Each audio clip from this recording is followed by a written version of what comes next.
I want to thank Scott Feibush for doing this presentation tonight. Scott was with us a couple of years ago at an in-person meeting, and everybody loved his presentation. It was well received and very informative and fun time. So we welcome him back, and we'll get to Scott as soon as we get through our business meeting, which I'm going to get to shortly here. Get off this. Let's go here. Okay. So if everybody please keep your mic muted until you need to ask a question or comment. Chapter 22 members can keep their mics open during the first part of the business meeting when we're making motions and seconding motions so that we can hear you. And please identify yourself if you're going to make a motion or second a motion. Happy New Year to everybody, and we'll get started. Vinny, minutes from our December meeting. Okay.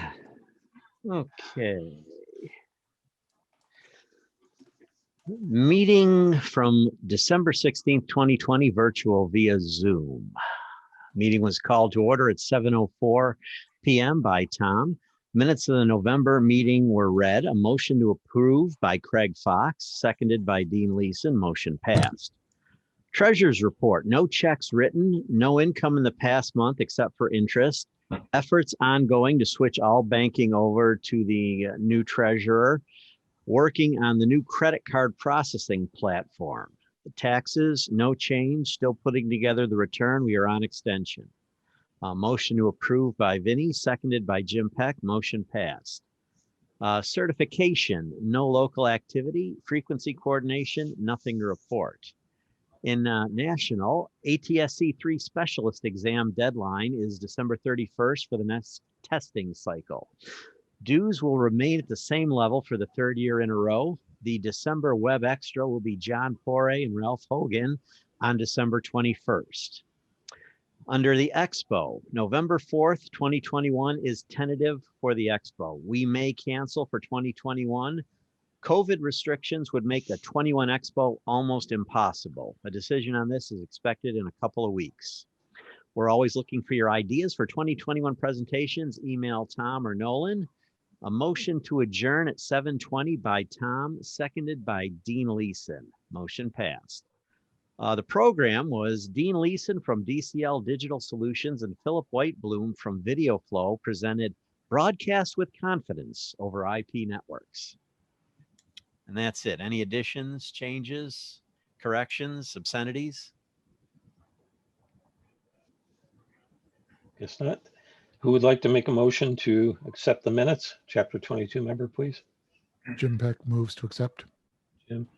Who would like to second that?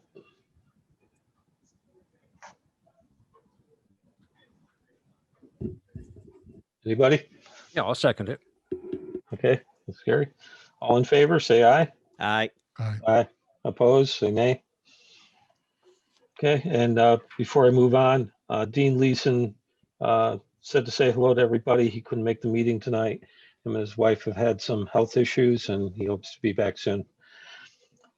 Move on to Treasurer's report. Gary? Okay, we haven't written any checks in the past month. We haven't received any income in the past month. I think we finally reached the end of the road as far as the work is concerned to switch the credit card processing over.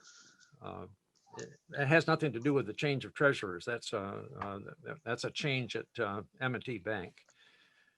Mm-hmm. And I haven't heard from the tax people, so I guess they're still working on it. Oh, okay. Would we incur any penalties for being late No, because we asked for an extension. or interest or? Okay. All right.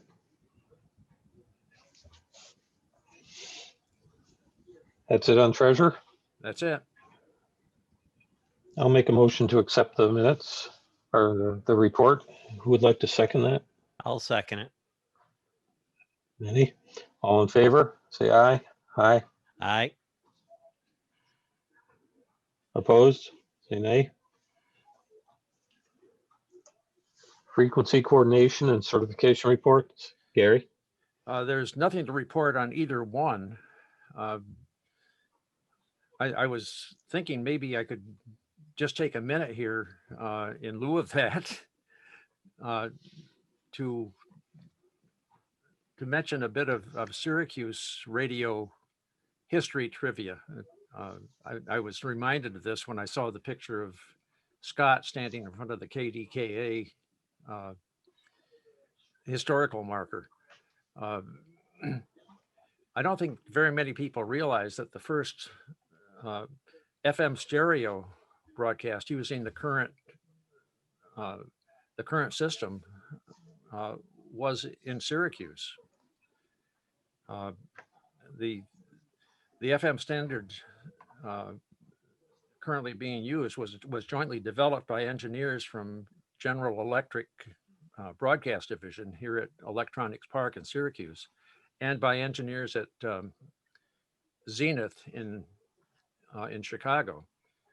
And the GE engineers hand-built a prototype stereo generator and installed it at WSYR FM, which is now WYYY or Y94.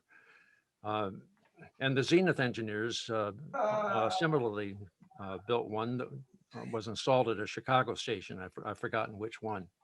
And when the FCC approved broadcasting with the system, they both went on. It's entirely possible they both went on the same day, but anyway, I just thought that was a Gary, kind of dovetail with Scott's presentation.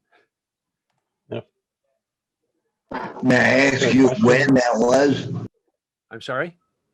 May I ask you when that was? What year? I don't know. I have to think on that. Maybe 1961, I think. Tie it to. Should have been 1961. I think it was the Zenith station in Chicago would have been WEFM. It wasn't as early as 51. I know that. It was. No, 61. Oh, 61. Yeah, that could be. Yeah. Thank you, Scott.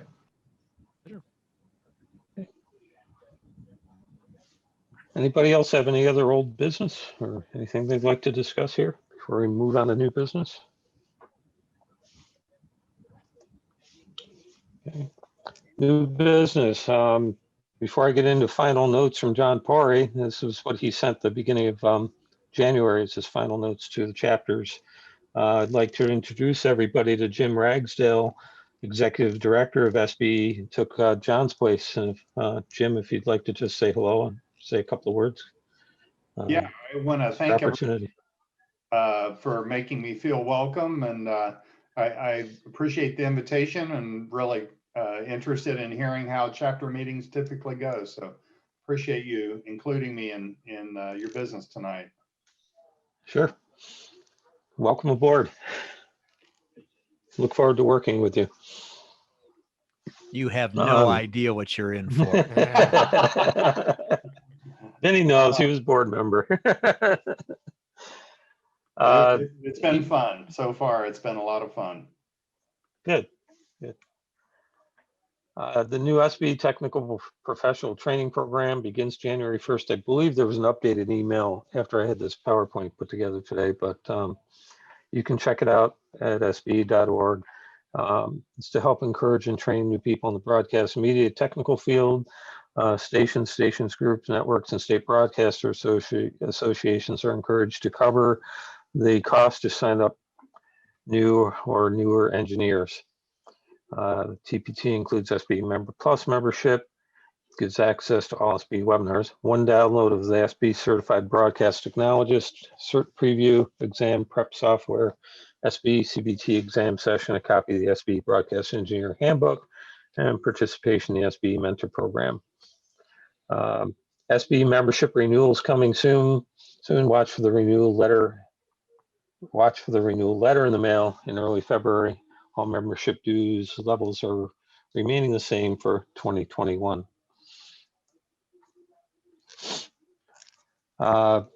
Get into the expo quickly here. The Chapter 22 officers decided to not hold the 2021 expo. We looked at several factors. One, the difficulty in getting exhibitors to commit, not knowing where we're going to be with COVID-19 come later this year.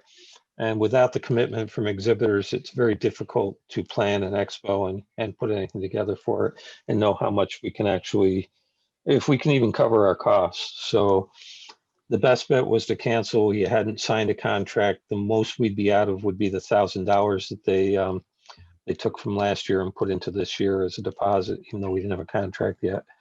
That 1,000 was a cancellation fee that they were going to apply to the deposit. I've requested from Holiday Inn. I've asked if they would apply that fee to 2022, that $1,000 deposit to 2022. No answer.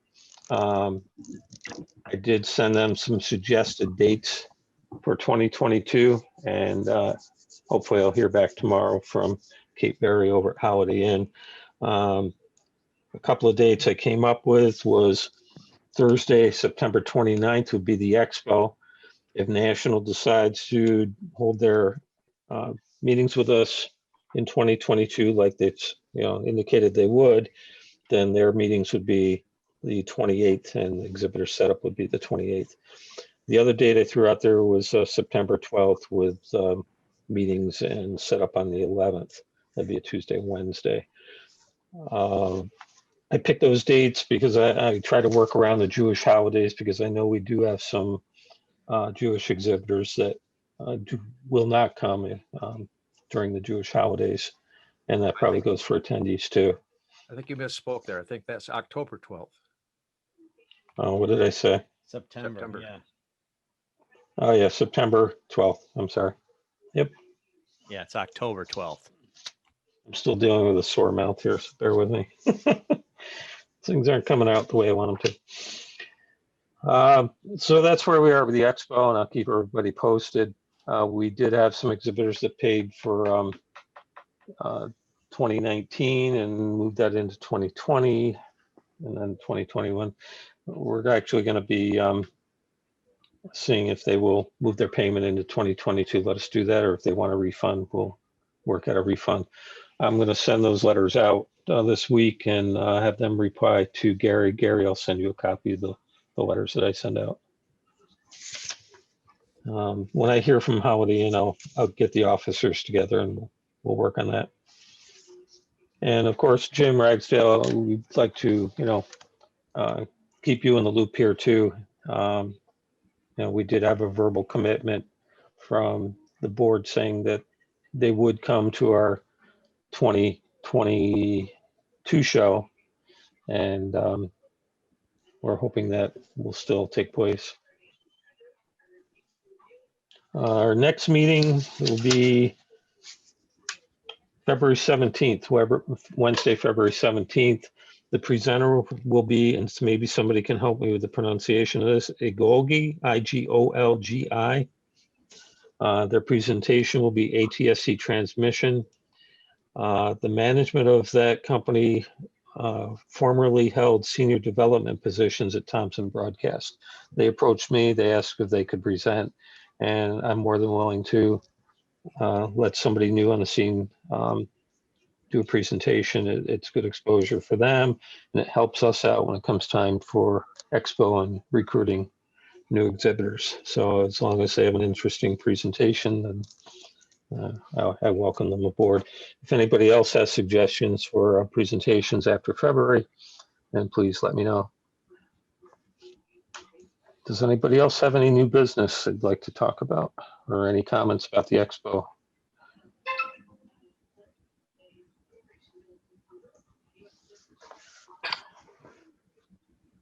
That's it. Pretty quiet group tonight. Everybody's worn out from the inauguration, I know.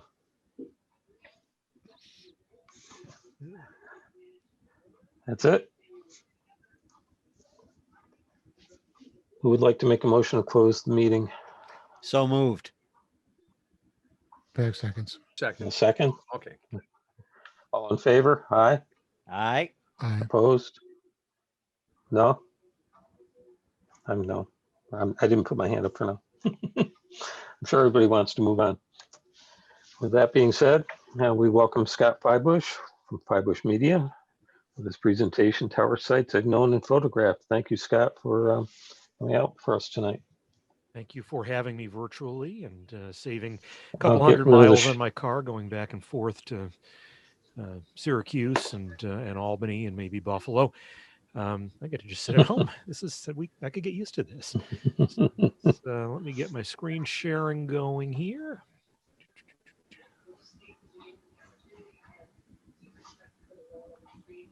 That should be there. And there, and there. Everybody see that okay? Is that No. sharing okay? People are I'm seeing not seeing this? We're not seeing it. Why No. not? Seeing anything. Oh, because I didn't hit share. That'd be a good reason why. Technology. Yay, technology. How about now? There it is. Yay. All right, so this is going to be a little bit of a different presentation because normally when I get together with you guys and do this, I have a whole bunch of pictures of all the cool places that I've gotten to travel in the last year or so and neat stations I visited. Well, hey, guess what? I have not been doing very much traveling below this past year for obvious reasons. So I'm going to show you a couple of places that I did end up going. There were a couple of things that I knew absolutely for sure that I wanted to do this year no matter what. And I knew that as soon as the calendar read November 2nd of 20, that I wanted to be standing pretty much right at this spot. And it's not because I wanted to have a junior bacon cheeseburger and some spicy nuggets. Anybody know what the significance of this particular location would be on a date when the calendar reads November 2nd, 1920? Kind of gives it away in the corner there, I guess. Pittsburgh, Pennsylvania. Yep, this is actually the corner of Penn and Peebles, just outside Pittsburgh, and this was the location where Frank Conrad had his garage. And it was there at Frank Conrad's garage that the initial amateur broadcasts were done that eventually evolved into what we now know as KDKA. And it was, of course, on the night of November 2nd, 1920, that KDKA made its famous broadcasts of the election returns. And we learned that Harding had defeated Cox and all that good stuff. The history books, of course, in a lot of cases say that was the birth of broadcasting in America. Well, no, it really kind of wasn't. Because well before November 2nd of 1920, there had been things that were broadcasts. That were carrying election returns and that were carrying sports and religious programs and all that good stuff, farm reports. The miracle of KDKA was that it happened to have really, really good publicity behind it. The Westinghouse promotional machine circa 1920 and in years afterwards was a monster. And so they were the ones who really kind of got to the history books and did all the publicity of, hey, we gave birth to broadcasting here on this spot on this date. And it mattered in part because they were the ones who really turned broadcasting from a hobby into a business. And thankfully they did, because otherwise we'd be doing something else tonight, I suspect, other than sitting here. So this was the Conrad garage that sat at the corner of Penn and Peebles until about 16 years ago. And then it was demolished because the Wendy's across the street apparently wasn't good enough. They had to build a newer one on this spot. The bricks were salvaged, most of them. They had these big plans of rebuilding the garage somewhere into a museum, and that, to the best of my knowledge, has not yet happened. I don't even know if the bricks are still in storage anywhere, but that is what this is now, and that Wendy's sits almost exactly where that garage was. Believe it or not, there's not even a plaque there, at least at the moment, which is kind of disappointing. The actual broadcast on that night of November 2nd, 1920 was a few miles to the east in East Pittsburgh at the Westinghouse plant. And this is about the spot, that parking lot there, where the 8-story K building sat. And it was up on the roof there that they had that little shack that you've seen in the pictures with the engineers there with their makeshift transmitter and the wire antenna up on the roof, doing their election returns and broadcasting phonograph records in between. That building was also torn down a few years ago because we don't deserve to have nice things, apparently. And so there is now a parking lot there, but I had to go there and see it and at least say it. I had been there on that day, and that at least does have a historic marker that commemorates November 2nd. And yeah, it says world's first commercial station. No, not really. But again, the history books don't always tell you the whole truth. It's one of the fun things about being a broadcast historian. KDKA moved a few times. They had to figure out where to put a high power transmitter. One of the interesting things about early high powered radio as we got deeper into the 1920s was they were concerned with so many people still using crystal sets that were not really selective at all, that if you put a high power, and by high power, at the time that was 1,000 or 5,000 watts, if you put that near a built up area, you're just going to swamp people's radios and they won't be able to hear anything else. And so most of these early, very high-powered stations went a ways out of town. KDKA went up across the Allegheny-Butler County line to Saxonburg, Pennsylvania, which is about 15, 16 miles north of Pittsburgh. And they'd been at another location in the interim, but in the early 1930s, they built this building up here, went to 50,000 watts, put shortwave in there, and they were doing shortwave experimentation early on. And believe it or not, this building still stands. You'd never know it unless you're looking really carefully. That's actually the side of it. And there's the front of it. It is part of a large engineering firm called 26 Incorporated, which, as I recall, has something to do with the periodic table. I forget why exactly they found those two elements of particular importance to them. But in any event, if you look very carefully right over here, that was the original 1930s Westinghouse building. Had we not been in the midst of COVID, I probably would have knocked on the door and asked to see if there was anything still left in there from that era. But I didn't. Have to go back there someday and take a closer look at that. They moved again from there closer to town in the 1940s. They're now at a new site a little closer to Pittsburgh.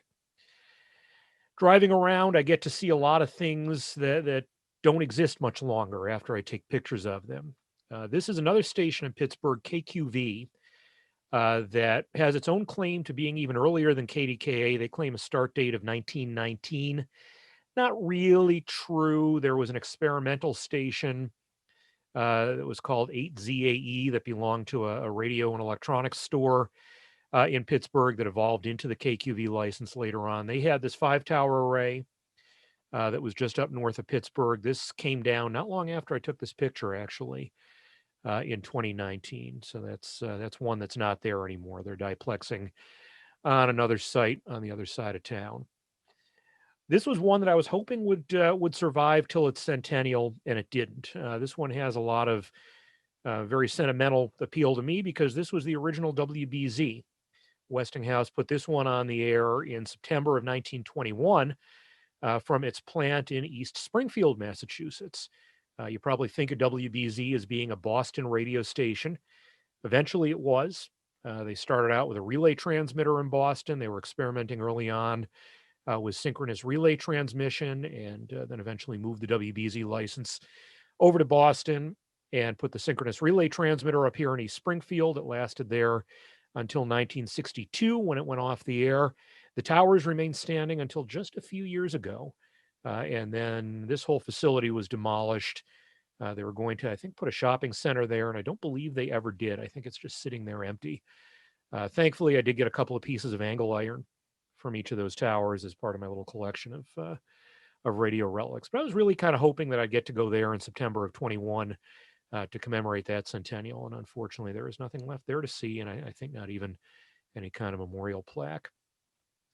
Westinghouse was very aggressive in 1921 about putting radio stations on the air. They put a station called KYW on the air in 1921 in Chicago. That, of course, moved around and eventually ended up in Philadelphia, where it still is today, and we'll celebrate its centennial later this year.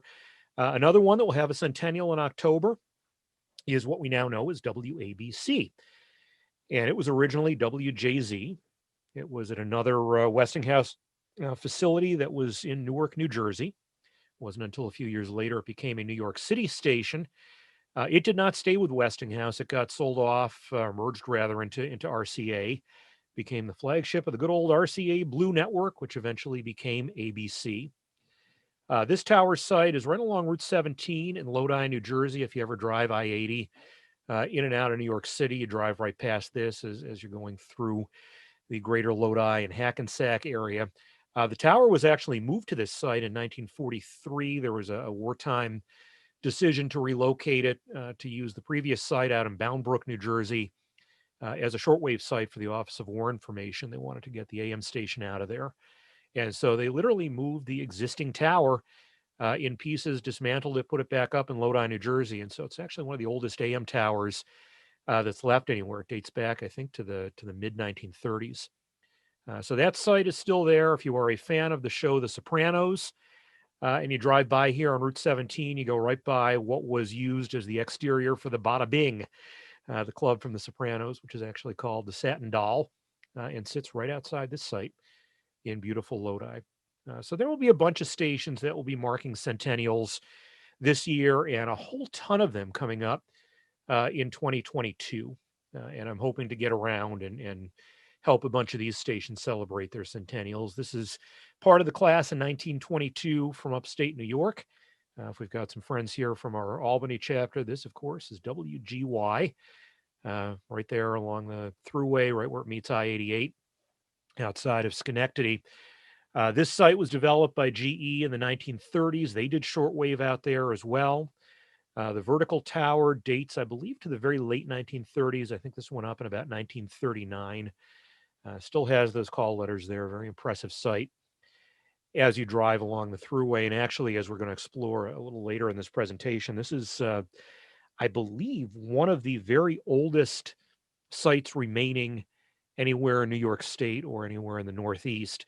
The building that was there that GE built in the 30s is long gone. There's a much smaller, newer building that went up here in I think the 60s or 70s that replaced it. But that tower, as any of you know who travel along the thruway, is still a very welcome landmark as you make that trip there. One of the things that I'm seeing is that we are losing a lot of these historical sites. I mentioned that KQV site before. This is one actually that I stopped in right after I visited with the Albany chapter the last time we did this a year or so ago. And I really wanted to get in here because I knew that it was not going to be around very much longer. In fact, the AM station here had already gone silent. This is the old WPTR that was located about halfway between Albany and Schenectady. This building went up, I believe, right in the 1940s when the station went on the air. Those towers also, there's some Albany engineer must have really been in for putting call letters on towers because they had 3 stations in town at one time that all had their call letters up on the towers. This one used to say WPTR. The old PTR letters are still rusting away in back there, I think. Later became WDCD under Crawford. And this one turned out in the end to not be very viable even as a 50,000 watt AM facility, in part because it doesn't cover the entire Albany area, especially at night, though it bangs into New England. So this one actually just went off the air and surrendered its license completely. It was a little unusual in that the land hadn't been sold under it at that point. We're seeing a lot of that, and I'll show you some examples in a moment. But I did get in here and at least see what had been in here before it went away. A couple of Nautel transmitters. Most of this, I guess, was redistributed through the Crawford organization after they shut that off. Crawford had been running studios for their FM station in there. They sold that off to Mars Hill out of Syracuse. So that facility is totally empty. I think the building is empty, and eventually that land, as with so many of these early sites, unfortunately, I think is going to end up getting repurposed. Here's one that is gone now. This one, if you ever drive down from our area down to Washington, D.C., and you come in down 270 from the Frederick area, as you approach the Beltway, this used to be a landmark that you would see up in the Bethesda, Maryland area. Beautiful, beautiful site. This was the old WMAL.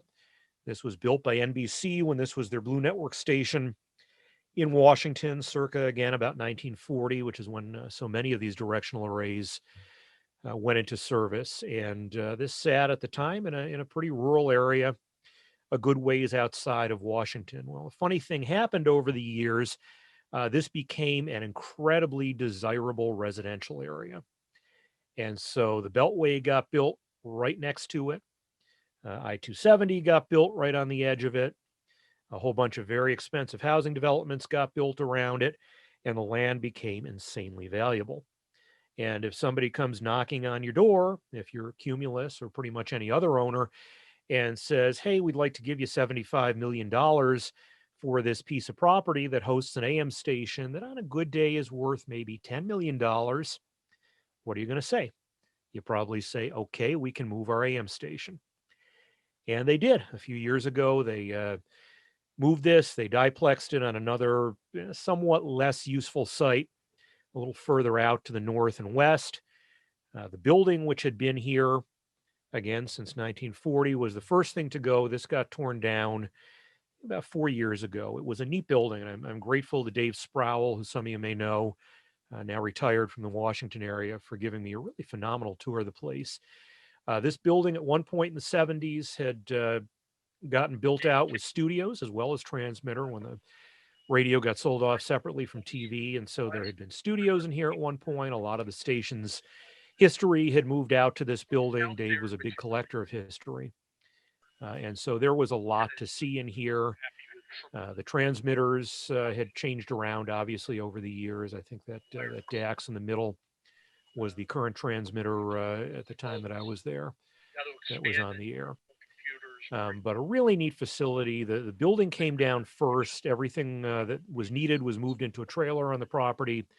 And then they did the actual diplexing a couple of years after that. The towers themselves finally came down, I believe, on the morning of November 3rd of this year. And in any other year, I would have gone straight from Pittsburgh and kept driving down to Bethesda, Maryland, and watched them take these towers down with a little bit of explosives.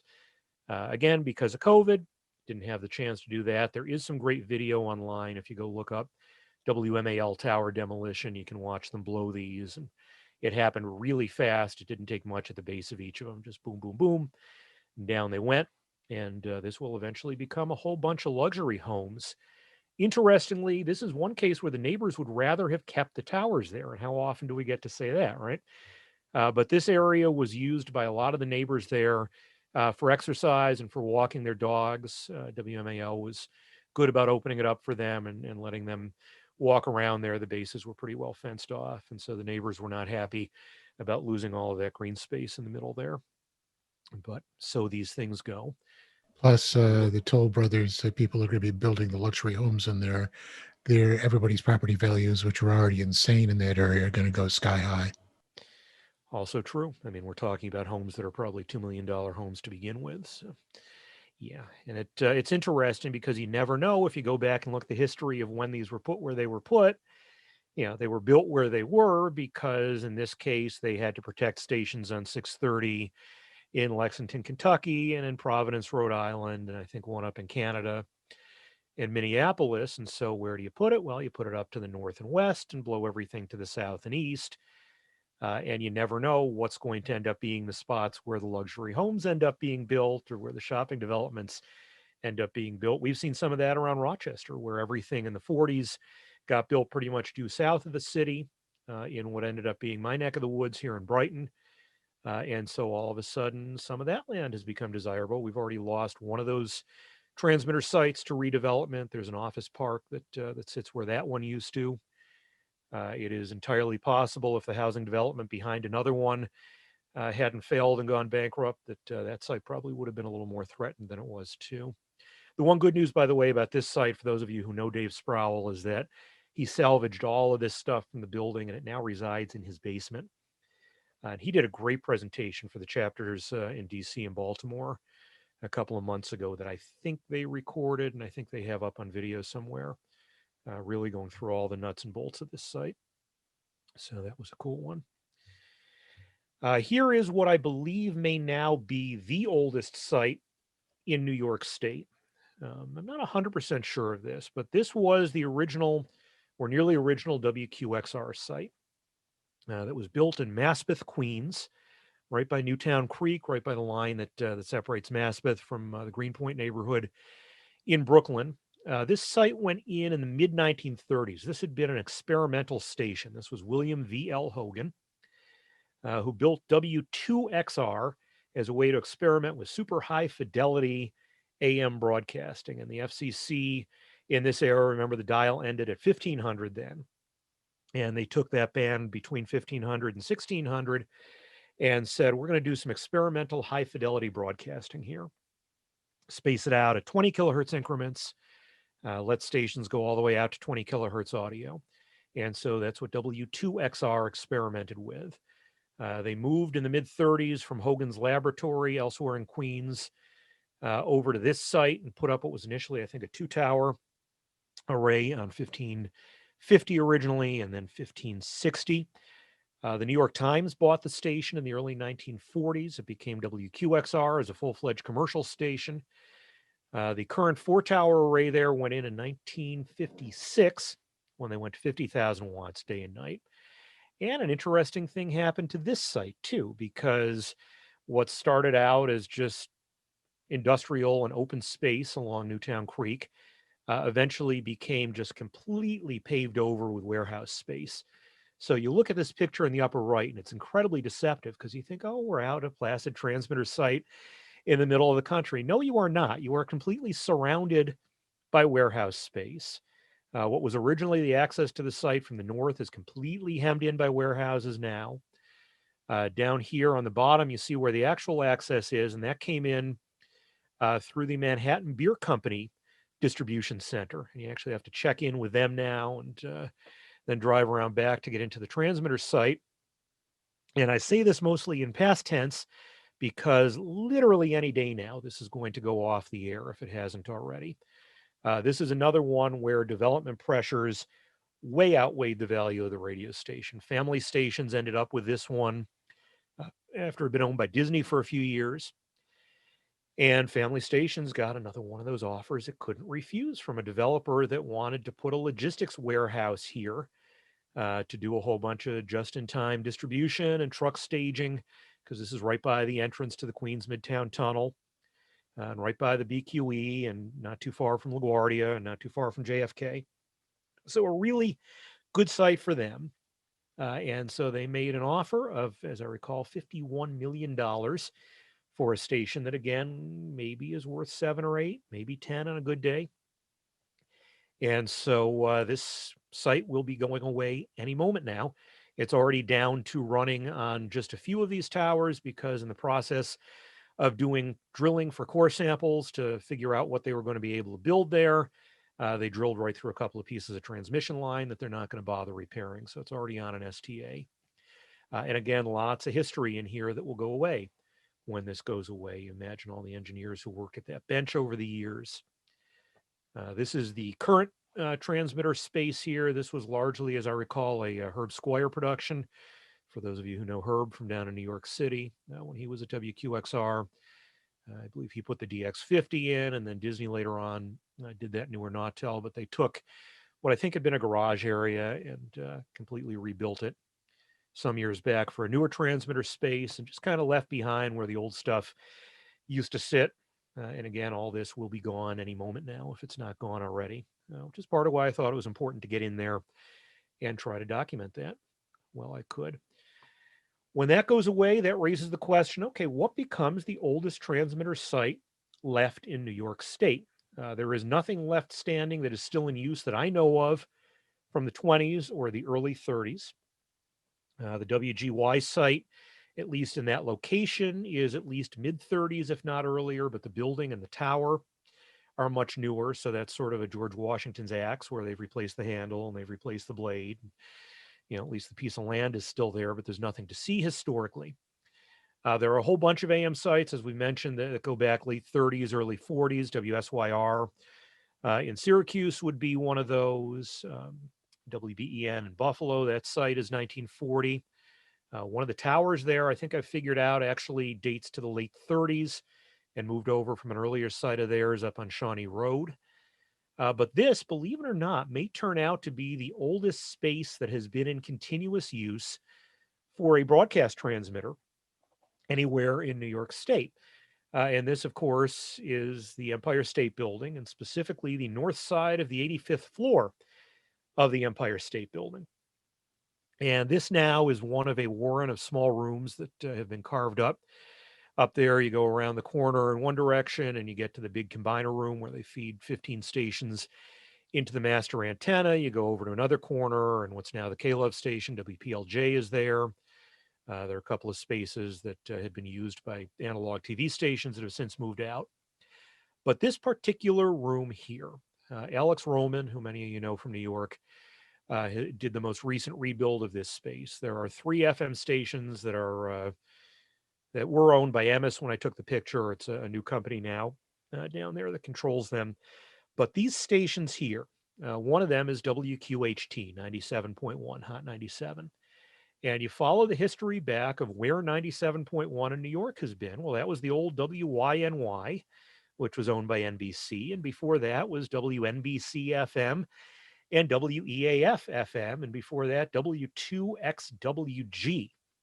And all of that time, going back at least as far as 1939 and maybe even a year or two earlier, the transmitter was always located at the Empire State Building. And NBC controlled the 85th floor of the Empire State Building. They did their early TV experimentation up here. They had a studio up here. If you've ever seen the famous image of Felix the cat rotating around on his turntable with the bright lights shining at him while he was being televised, that was up here on the 85th floor. And their FM experiments were up here. And this was, for that matter, where Major Armstrong worked before they kicked him out. And I'm pretty sure that this exact space is exactly where the FM that became WQHT has been all of this time. So there's a little bit of history that not too many people know about, that again has been updated over and over again over the years, but as far as I know has always been right in this spot. So a little area that probably deserves a plaque. And of course, since the Empire State Building, we hope, is going nowhere, this will probably hang on to that record for a very good long time. The other one that may factor in there, if our Albany people haven't figured that out by now, would be the Channel 6 site, the old Channel 6 analog site up in the Helderbergs, which is where GE was operating with their TV experiments going back to the late 30s. And even though WRGB isn't up there, they were also doing FM up there pretty early. I'm not sure if it was before 1939 or not, but what is now known as WRVE 99.5 is still basically at that site where it has been now for well north of 80 years. So not many of them, but worthy of celebration. You go forward, of course, into the 1940s, and so many of those directional arrays date back to that era. Pinnacle Hill here in Rochester for TV is one of the oldest ones from 49, WKTV in Utica from 49, and Channel 12 in Binghamton. Also dates back to 49. So there will be a lot of celebrating, I guess, come 2029 as those hit their 80th. Or maybe in 2024 as they hit their 75th. Any excuse for a party, right? So moving forward from some where have I been to kind of where are we going and what are some trends that I'm looking at. So I always like to do a little bit of that in these presentations, especially for this group, because some of the stuff that I'm showing to other chapters this month, you guys already saw last year. So I'm not going to show it to you again. One of the things that has been a big deal a lot of the times when I've shown you kind of some of the trends that I see as I travel around is this idea of, hey, let's build big performance spaces for live performances and gatherings. This one happens to be at WBUR in Boston. They opened this one about 2-3 years ago, took over a ground floor. I think it had been a retail space in the building where they occupy the second and third floors. And rebuilt it as the WBUR City Space. As with most of these facilities now, designed not just for audio, but also for video. So they've got the switcher down here, and they've got cameras and lighting and all that good stuff. It is a very impressive space that they built here. It can accommodate, I think you can get about 150 people in there, or I guess I should say you could get about 150 people in there. It's going to be interesting to see going forward how quickly we're able to get back to some kind of normalcy that allows all the stations that have invested in event spaces like this to begin using them again. for this sort of stuff. There are a lot of them right now that are just kind of sitting there patiently waiting for the opportunity to rebuild. And of course, it raises the question too of what our physical spaces are going to look like, period, for studios and offices going forward. It's something that I have been thinking about pretty aggressively in one of the roles that I've taken on over the last year and a half as chief engineer of WDKX here in Rochester. WDKX, for those of you who aren't familiar with it, is one of the oldest Black-owned stations in the country, now in its second generation of family ownership, with a third generation already involved and active and committed to the future. So this is our main studio over at WDKX that was just rebuilt. Most of this build happened just before I got there. I'm fortunate to work with an owner who's kind of a tech nerd and visionary himself, and he actually did a lot of this himself with the help of Wheatstone. So this is Wheatstone. We got an LX24 there. We've got wide orbit for automation. These screens can be switched off to a variety of different computers. It's amazing how much you can do now with these big screens and a couple of HDMI extenders and you know, especially for those of us who are getting older and our close-up vision isn't great. Let's just say I would kill to have some screens like this in the studio where I'm actually on the air here in town. Greg, hi. Anyway, so this is our studio up there. You'll notice that it has been reconfigured a little bit for the pandemic. We've got these new dividers here. There's the obligatory hand sanitizer on the desk. But the truth of the matter is that a lot of what we do in here anymore isn't being done in this room now, as impressive as it is. Because Andre, our owner, made the decision pretty much on day one, let's take this all as remote as we can possibly take it. And we did. So as often as not, this is actually what's running WDKX. One of our morning co-hosts is just remoted into this computer that sits in the engineering room. And the beautiful thing, as those of you who've converted over to audio over IP know, is how much of it you can control without actually having a physical console in front of you, or indeed in some cases having the physical console at all. And so she can get in here, turn sources on and off, put things on and off the air. I can get in here if need be and control our processing, control our EAS.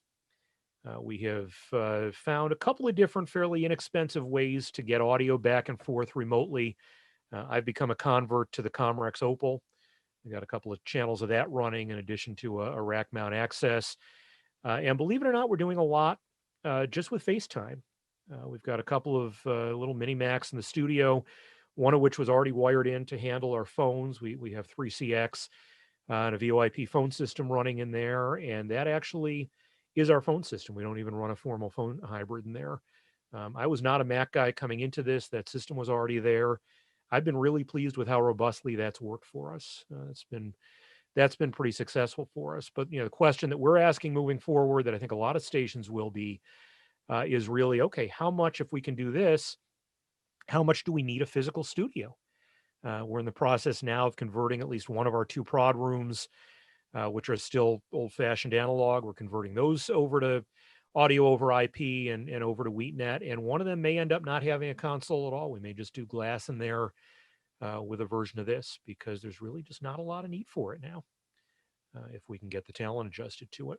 So that's part of what I'm working on over there. I won't bore you with the transmitter side of what we're up to there, because fortunately we survived our transmitter line failure, which was one of my worst single points that I knew going in I needed to get rid of. But that could perhaps be a future talk. The good news is, knock on plastic, it's working now. What's going on at the FCC? Well, we don't know yet. We know Ajit Pai, as of a few hours ago, is no longer the chair. We know that there are a lot of issues that are almost immediately ahead of them. There is an issue that is in front of the Supreme Court right now about their cross ownership rules and about modernizing that rule that has just stuck in there that says, hey, you can't own a daily newspaper and a radio station. And is this still something that needs to be in the rules? No, probably not, but it has just been hamstringing the FCC for years now, figuring out how to get rid of that in a legally acceptable way. So we will see some motion, we think, on that. We have seen some rulings come out from the previous FCC just in these last few days about distributed transmission systems for ATSC3 that may have some of us in the TV world looking more closely at whether we can supplement some of our centrally located transmitters with these networks of synchronized lower power transmitters to fill in problem areas in reception or extend things to areas that right now have been somewhat out of reach at the edges of our signal areas. One thing I'm going to be looking at to see how fast the FCC moves is the promise that they made to us that there is going to be a window opening for non-commercial educational FM stations in the non-com band below 92.1 for new applications for the first time in many years, and also for major changes. That was promised for sometime early in 2021. I know I have consulting clients that are eager to move forward on that. I would urge anybody who has non-commercial signals in that band to look carefully and see if the edges of your signals could be threatened by new applications, and if it's worth filing yourself to try to prevent any of that or to make minor modifications before a freeze goes in to do anything about that. So that's someplace where having a good FCC consultant is probably worth its weight in gold for the next few months, if that's an area where you work in. Translators, of course, have been something that's been keeping me busy for quite a while, and AM revitalization. That's where this picture comes in. This was someplace I did get to go a few months ago. My good friend Mark Humphrey, who most of you know, has been building out a ton of translators in different corners of our areas, including what are now 6 translators for the station that he's a part owner of, WCJW in Warsaw. This is the most recent one, number 6, that went up just a few weeks ago in Alden, New York, down in beautiful Alden itself, I guess, is in Erie County. This is in southwest Wyoming County. And there was no suitable tower to put it on that he could find space on. And so he went to the farmer and said, "Hey, can I put this thing up on your silo?" And the farmer said, "Yeah, I guess so." And so I was helping Mark out there that day get this put up on the silo. The receive antenna is aimed at one of his other translators back at his studio site. You can just see his little slant 45 antenna for transmitting up there on the taller silo. And the fun part about this is where the transmitter went, because this is one of those rare translators that will have full-time 24/7 transmitter supervision, at least if you don't mind a bovine transmitter supervisor. The transmitter itself sits in the little rack that you can just see over there, and the modulation monitor sits right there or over here when she's not busy being milked. And it has a pleasant aroma in there compared to other transmitter sites, I guess you would say. So it was kind of fun helping Mark commission this one here. Open things up to questions. I think some of you saw this last time. This was one of my little finds that now resides at our WXXI 1370 site here in Rochester. A friend of mine brought this over to me. Called me up and said, "Hey, I've got an old sign for you." I thought it'd be maybe like 3 feet by 2 feet. The thing is about 6 feet long and 4 feet tall, and seemed to go back with where the transmitter was. So I was happy to reunite that with the high fidelity RCA radio transmitter from 1955 that actually sits just behind that wall there and still works, RCA BTA 5G. And of course, the calendar, as you know, is still available at fivebush.com. But I promise you, this is in no way, shape, or form a sales pitch. So that is some of what I have been up to. Let me unshare the screen here so I can see you all. Stop share. There we go. And we got some time for questions, I think.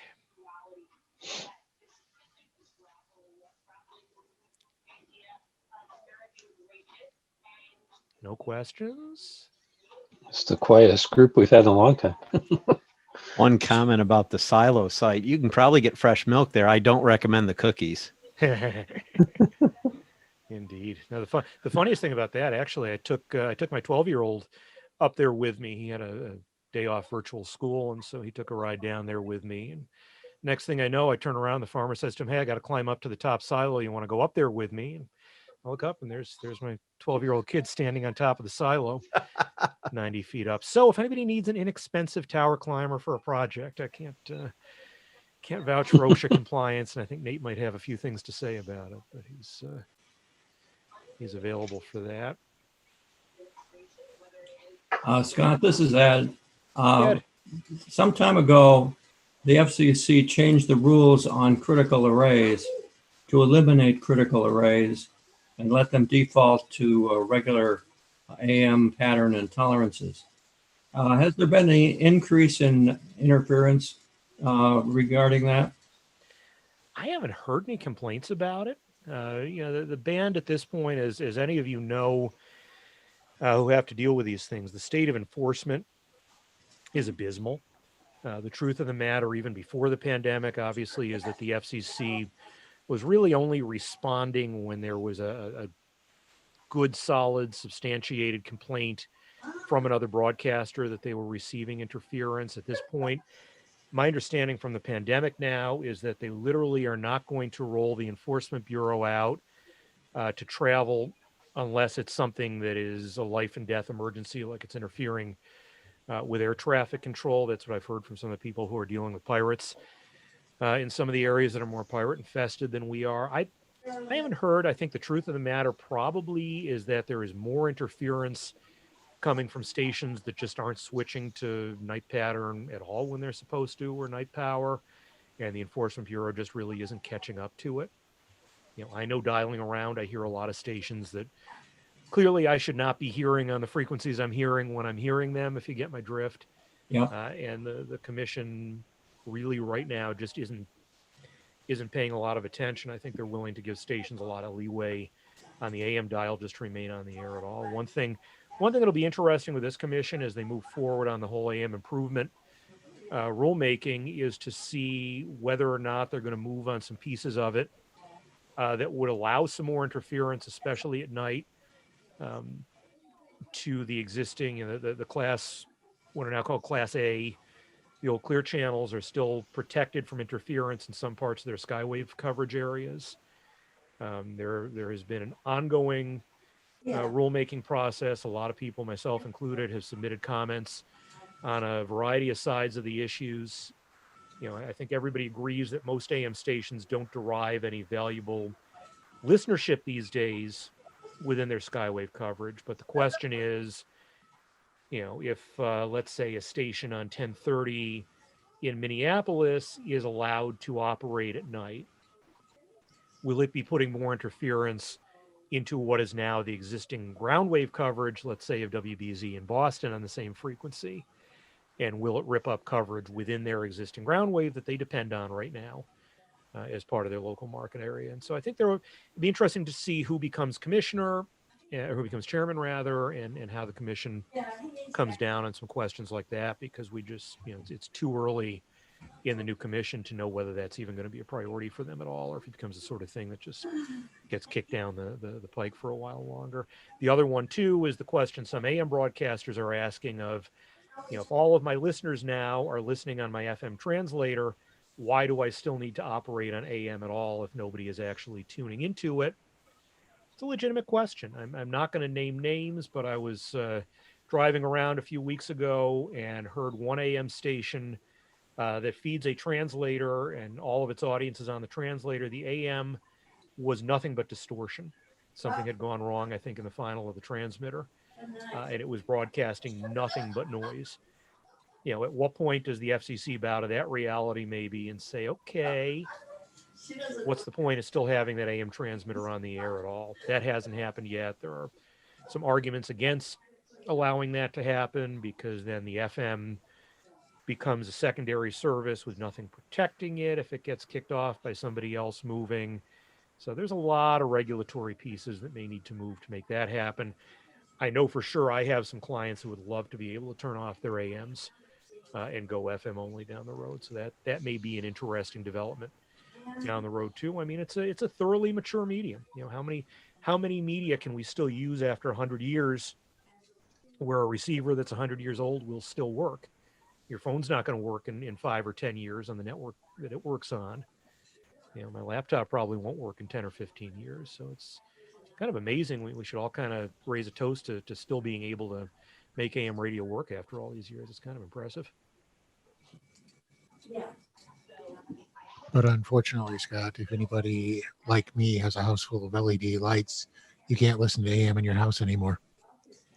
This is also true. Every time one of my kids gets a new device, plugs in a wall wart, it gets ever noisier. And that's another reality that the FCC is going to have to contend with. And we shall see. It'll be interesting to see. I didn't mention all digital AM this time around because there really hasn't been any on the ground movement. I talked, I think last year when we did this, about the experiments going on in DC. There have not been many stations that have jumped on now that the FCC has said, hey, you can do this on a licensed basis.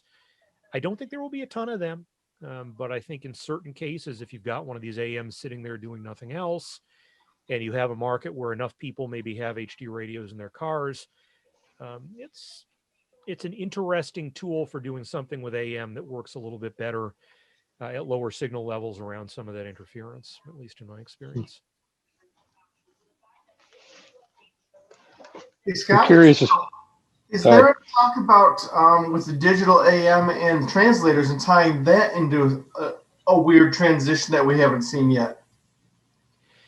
I think the translators have been a part of that whole digital AM plan from the beginning. I mean, that's one reason why Hubbard was so willing to give up that AM that they're testing on in Frederick, Maryland, is because there is a translator there carrying that programming. The station in Tampa that just began experimenting with it a few weeks ago, they've got the translator.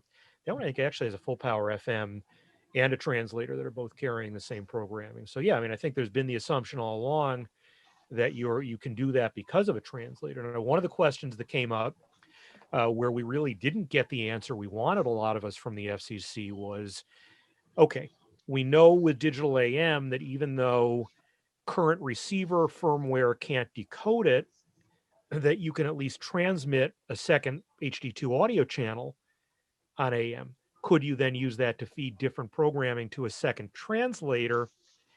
And one broadcaster, I think it was Radio 1, asked the FCC that question because they had two translators and an AM in Indianapolis they wanted to play with. And the FCC at that point came back and said, no, we're not ready to make that jump yet. And so that was, I think, kind of a disappointment for them. They ended up not going digital at all, even after getting the authorization. But again, new commission, who knows? You ask that question again next year, you could get a different answer. Scott, Mhm. This is Bill in Connecticut. Hey, Bill. Question about, you were talking about the age of transmitter sites in New York State. After what you've said, I'm guessing that the oldest transmitter site near New York is WTIC in Hartford, and with the transmitter site in Avon. Am I correct? I believe you are quite correct. That's probably one of the 5 or 10 oldest left standing anywhere in the country. This is a neat site that dates back to 1929. Was built originally just for a 50,000 watt AM station. And if you built a building for a 50,000 watt AM transmitter in 1929, as technology improved, that building ended up being big enough ultimately to accommodate an FM and a TV within the building also. And the tower configuration there has changed over the years. But yeah, that one is, it's one of the very, very few from the 20s. WCCO in Minneapolis, the site where they sit goes back to 1924. The building that they're in is newer, although the original building is still on that property. That's another one I just learned recently may be threatened, that they may be moving in the next few years. So that one may go into the history books pretty soon. But yeah, I'm pretty sure TIC is certainly one of the oldest ones that is nearby to us that's still standing. The WTAM in Cleveland, the site where they're at, is late 20s, early 30s also. So they're still out there, but yeah, the history is disappearing quickly now, unfortunately.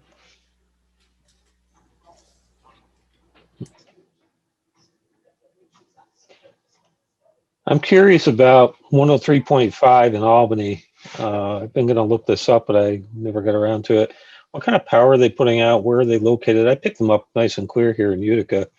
I used to listen to them when they were classic rock last year, but now they're alternative, so not so much now.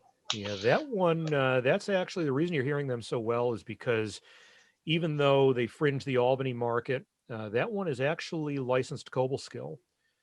And that Okay. was, yeah, the transmitter is somewhere north of Cobleskill, south of the Thruway, up in the hills there. And yeah, it's got a huge signal all through the Mohawk Valley. That one, I think, if you go back on the history of that allocation went in late 70s, early 80s, and I think our good friend Chris Onan was involved initially because he owned the AM in Cobleskill, and that was associated with that Okay. one That's right.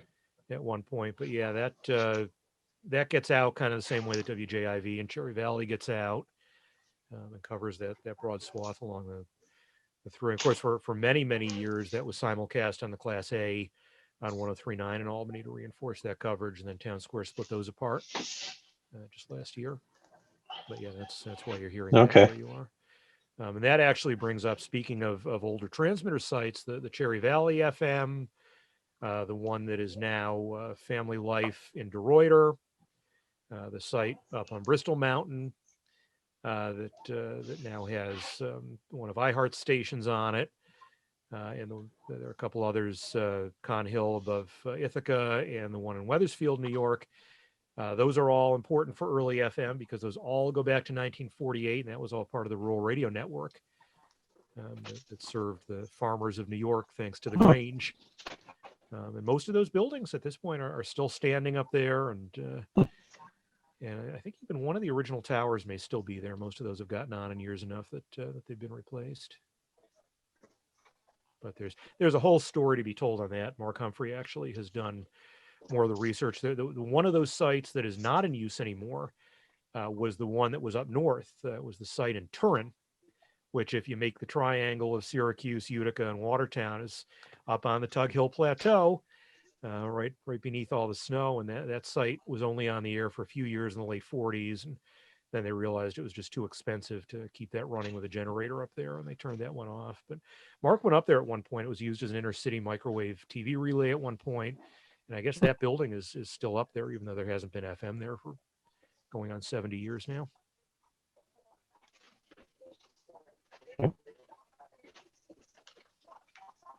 But yeah, that one had a neat history to it.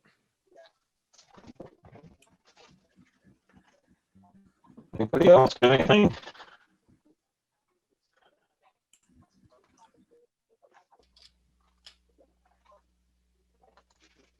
Well, Scott, thank you. My pleasure. Thanks for having me tonight. And I want to thank everybody for coming out tonight and hanging out with us. We'll do it again next month. And please, if you have friends that are interested in attending our meetings, by all means, invite them. The more the merrier. Tom, your audio You're breaking up again. Very badly. Okay. Well, I'm done then. Bye. Thank you, everyone. Okay. Thank you, everyone. Thanks, Scott. Thanks, Tom. Thanks, everybody. Thank Bye. you. Thanks, Scott. Bye, guys. Night.